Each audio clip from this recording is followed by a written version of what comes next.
Can Tennessee win the SEC in 2023? That is the question that all Tennessee Vol fans are asking, and I've got the answers. In my opinion, I'm going to have to go with yes. Now, is it going to be easy? By no means. I think what you're going to have to account for is you're going to have to account for Georgia probably going 11-1 at best, 10-2, and one of those losses being to you. You're going to have to win the East. You're going to have to get there. Then on the other side of that, I think you're going to have to hope that Alabama doesn't. I think, one, you're going to have to play Alabama the third Saturday in October, but two, you don't want to play them twice in the same season. I think that is the biggest hurdle that Tennessee can look for in 2023 is having to play Alabama twice. Now, a couple other hurdles is the quarterback battle. Is Nico going to start? Is Joe Milton going to start? I covered Texas and Oklahoma both this week. I mentioned Jackson Arnold and Arch Manning potentially starting for both of those guys. Do I think Nico comes in?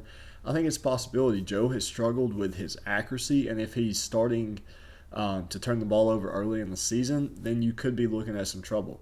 Then offensively, defensively as well, are you going to miss a beat? You're returning 63% of your production overall, 57% of that being on offense. You're bringing in the number 27 portal class with 8 recruits. You're bringing in the number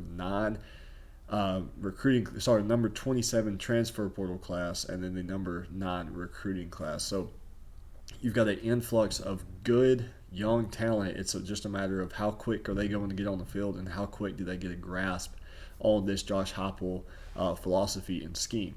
Then, can you repeat the success you had in 2022? You were number 1 in points per game. You were top 10 in passing offense. You were top 10 in yards per game.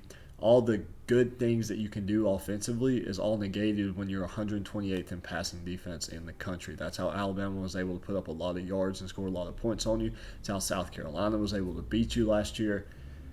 Clemson, I think if Cade Klubnik would have played a little bit more precise and not as much carefree, they would have put up a much better fight as well. They had a lot of red zone struggles in the bowl game.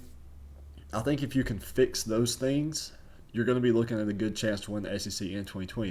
Then you throw in Keenan Pili from BYU, the linebacker, who can come in and start right away. He brought a cornerback with him. I can't remember his name right now, but he's going to come in, could have an immediate impact as well.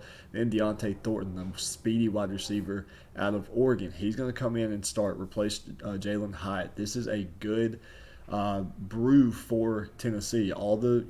Everything's in the pot. You just got to put it together. Again, and then you look at their schedule.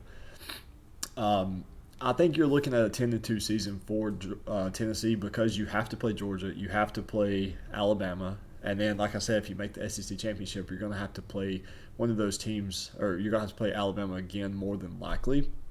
Well, then you throw in, you got to play Virginia, so you're opening the season with a Power 5 team. That's never necessarily easy to do.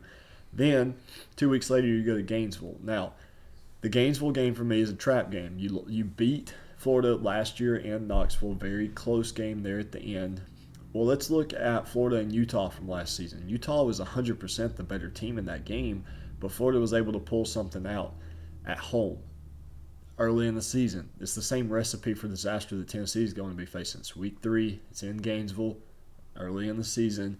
You're still trying to find who you are as a team. I think that could smell disaster and a recipe for success for Florida. So let me know in the comment section, do you think Tennessee can win the SEC championship in 2023? My prediction is if they can beat Georgia and not play Alabama twice, I like their chances.